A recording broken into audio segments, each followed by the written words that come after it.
இந்த அனைத்து கட்சி கூட்டத்தை புறக்கணிக்கிற அரசியல் கட்சிகள் முன்வைக்கிற வாதங்கள் ஏற்புடையதாக இல்லை, அதிர்ச்சி அளிப்பதாக இருக்கிறது. இந்தியை படிக்க வேண்டும் என்று பாஜகவுக்கு ஆதரவான கருத்தை பேசுவது அவர்களின் அரசியல் ஆதாயத்திற்காகத்தான் என்று புரிந்து கொள்ள முடிகிறது.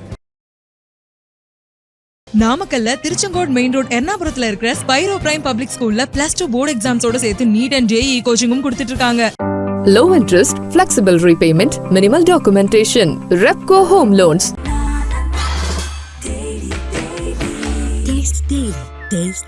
கருப்பை புற்றுநோய் குறித்த சந்தேகங்களுக்கான தங்கம் ஹோப்பை இலவசமாய் அணுகுங்கள். அனைத்து துறை SC/ST பணியாளர்கள் சங்கங்களின் கூட்டமைப்பின் சார்பில் இன்றைக்கு மாபெரும் ஆர்ப்பாட்டம் நடைபெற்றுள்ளது. அரசமைப்பு சட்டம் 16(4)A படி பதவி உயர்வில் இடஒதுக்கீட்டுக்கான சட்டத்தை நிறைவேற்ற வேண்டும் என்று தமிழ்நாடு அரசுக்கு கோரிக்கை வைக்கப்பட்டிருக்கிறது. அத்துடன் SC/ST பேக்லாக் வேகன்சிஸ் பின்னடைவு காலி பணியிடங்களை நிரப்ப வேண்டும் என்றும் குரூப் D பணிகளை அரசு பணிகளாக மாற்ற வேண்டும் என்றும் மக்கள் தொகை அடிப்படையில் இடஒதுக்கீட்டு அளவை உயர்த்த வேண்டும் என்றும் பல்வேறு கோரிக்கைகள் இந்த ஆர்ப்பாட்டத்தில் முன்வைக்கப்பட்டுள்ளன. மாண்புமிகு முதல்வர் அவர்களை அண்மையில் விடுதலை சிறுத்தைகள் கட்சியின் சார்பிலே சந்தித்து பதவி உயர்வு இடஒதுக்கீட்டுக்கான சட்டத்தை நிறைவேற்ற வேண்டும் என்று வலியுறுத்தியிருக்கிறோம். வருகிற பட்ஜெட் கூட்டத்தொடரின் போது இந்த சட்டம் அறிமுகமாகும், நிறைவேற்றப்படும் என்று நான் நம்புகிறேன். நிறைவேற்ற வேண்டும் என்று தமிழக அரசுக்கு வேண்டுகோள் விடுக்கிறேன்.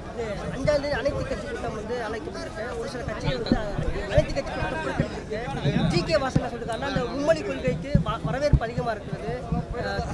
பல்வேறு பிரச்சனை திசை திருப்பதற்காகவே அனைத்து கட்சி கூட்டம் சொல்லியிருக்காரு. மும்மொழி கொள்கைக்கு தமிழகத்தில் வரவேற்பு அதிகமாக இருக்கிறது.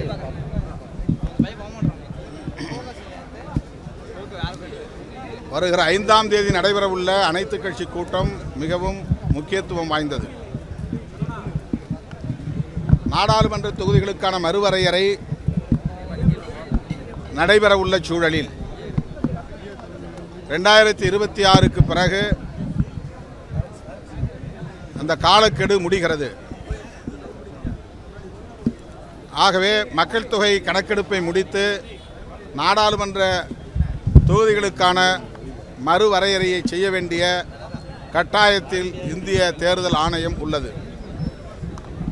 மக்கள் தொகை அடிப்படையில் மட்டுமே தொகுதி மறுவரையறை செய்யப்பட்டால் தமிழ்நாடு உள்ளிட்ட தென்னிந்திய மாநிலங்கள் பாதிக்கப்படும் என்பதை அரசியல் வல்லுநர்கள் ஏற்கனவே எச்சரித்திருக்கிறார்கள். இது தொடர்பான ஆய்வாளர்கள் தொடர்ந்து அகில இந்திய அளவில் பேசி வருகிறார்கள். இது தமிழ்நாட்டில் மட்டும் பேசப்படுகிற ஒன்று அல்ல. ஓராண்டுக்கு முன்பு விடுதலை சிறுத்தைகள் கட்சி நடத்திய வெல்லும் ஜனநாயக மாநாட்டில் இந்த நாடாளுமன்ற தொகுதி மறுவரையறையை பற்றி தீர்மானம் ஒன்றை நிறைவேற்றியிருக்கிறோம். இன்றைக்கு முதல்வர் அவர்களும் இந்த கருத்தை சுட்டிக்காட்டியிருக்கிறார், கவலையை வெளிப்படுத்தியிருக்கிறார். அதன் அடிப்படையில் தான் அனைத்து கட்சி கூட்டத்தையும் கூட்டியிருக்கிறார். இந்த அனைத்து கட்சி கூட்டத்தை புறக்கணிக்கிற அரசியல் கட்சிகள் முன்வைக்கிற வாதங்கள் ஏற்புடையதாக இல்லை, அதிர்ச்சி அளிப்பதாக இருக்கிறது.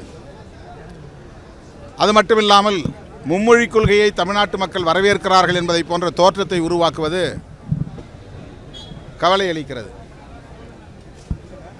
இந்தியை கட்டாயம் படிக்க வேண்டும் என்று இந்தி பேசக்கூடியவர்கள் ஆதிக்கம் செலுத்துவதை எதிர்க்காமல் இந்தியை படிக்க வேண்டும் என்று பாஜகவுக்கு ஆதரவான கருத்தை பேசுவது அவர்களின் அரசியல் ஆதாயத்திற்காகத்தான் என்று புரிந்து கொள்ள முடிகிறது. இது மக்களின் நலன்களுக்காக அல்ல. தமிழ்நாட்டில் மட்டுமல்ல, இந்தி பேசாத பிற மொழியை தாய்மொழியாக கொண்ட மக்களின் மீது இந்தியை திணிக்கக்கூடாது என்பதுதான் நம்முடைய கோரிக்கை. இந்தியை தாய்மொழியாக கொண்டவர்கள் 3 மொழி கொள்கையை ஏற்றுக்கொள்ளவில்லை. அவர்கள் யாரும் தமிழை அல்லது தென்னிந்திய மொழிகளை படிக்க வேண்டும் என்ற கட்டாயம் இல்லை. எனவே ஆங்கிலம் மற்றும் தாய்மொழி என்கிற இந்த இருமொழி கொள்கையே இந்தியா முழுவதும் போதுமானது. இந்தியை பேசக்கூடிய தாய்மொழியாக கொண்ட இந்தியை பேசக்கூடிய மக்களும் இந்தியை படித்தால் ஆங்கிலம் என்கிற இணைப்பு மொழியை படித்தால் போதுமானது. இன்னொரு மொழியை கற்றுக்கொள்ள வேண்டும் என்பது அவர்களின் திறன்களை பெருக்கிக் கொள்ள தனிநபர் வேட்கை, தனிநபர் விருப்பம். அது தமிழ்நாட்டிலே அப்படி தனிநபர்கள் எத்தனையோ பல மொழிகளை கற்றுக்கொள்கிறார்கள். யாரும் தடுக்கவில்லை, எதிர்க்கவில்லை. அரசே ஒரு கொள்கையை திணிப்பது, இந்தியை கட்டாயமாக்குவது, எதிர்காலத்தில் ஒரே தேசம் ஒரே மொழி என்கிற நிலையை உருவாக்குவதற்கான ஒரு சதி சூழ்ச்சி. ஆகவேதான் இந்த சதி திட்டத்தை, சூழ்ச்சியை முறியடிக்க வேண்டும் என்கிற அடிப்படையில் இருமொழி கொள்கையே போதுமானது என்று வலியுறுத்துகிறோம். ஆளுநர் வந்து எக்ஸ்தலி பக்கத்தில் வந்து ராமேஸ்வரம் போயிருக்காரு. அங்கே போயிட்டு இந்த மீன மக்கள் வந்து ரொம்ப கஷ்டப்படுறாங்க. கச்சத்தீவு கொடுத்த தப்பு, மாநில அரசு வந்து அரசியல் செய்யாமல் மத்திய அரசோடு இணைந்து செயல்படணும்னு பேசுறாரு. ஒரு ஆளுநர் வந்து இங்கே தமிழ்நாட்டில் இருந்துட்டு இங்கே இருக்கக்கூடிய ஆளக்கூடிய அரசை குற்றம் சொல்றது எப்படி பார்க்குறீங்க? கச்சத்தீவை மீட்டு கொடுக்க வேண்டிய இடத்தில், அதிகாரம் படைத்த இடத்தில் இந்திய ஒன்றிய அரசு தான் இருக்கிறது. அது ஆளுநருக்கே தெரியும். அவர் ஏதோ தமிழ்நாடு அரசு தான் அதற்கு பொறுப்பு என்பதைப் போல அவர் நாடகமாடுகிறார், அரசியல் செய்கிறார். தமிழ்நாட்டு மக்கள் ஆளுநர் என்ன சொல்லுகிறார் என்பதை கட்டாயம் புரிந்து கொள்வார்கள்.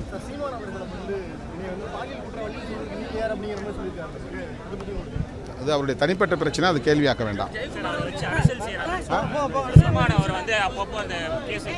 அரசியல் கேள்வியில் கேளுங்க.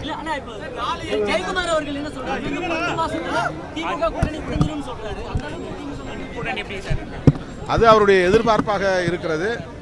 அந்த எதிர்பார்ப்பு நிறைவேறாது என்பது அவருக்கே தெரியும்.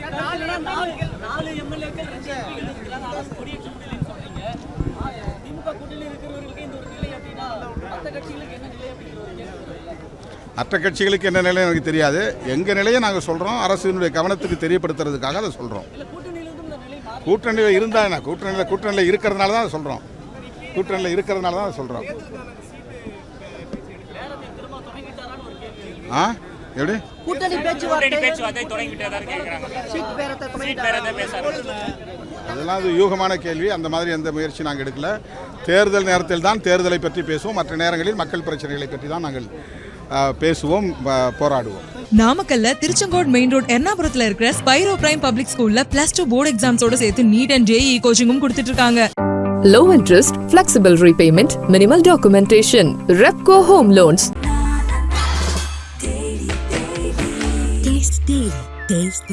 கருப்பை புற்றுநோய் குறித்த சந்தேகங்களுக்கான தங்கம் ஹோப்பை இலவசமாய் அணுகுங்கள்.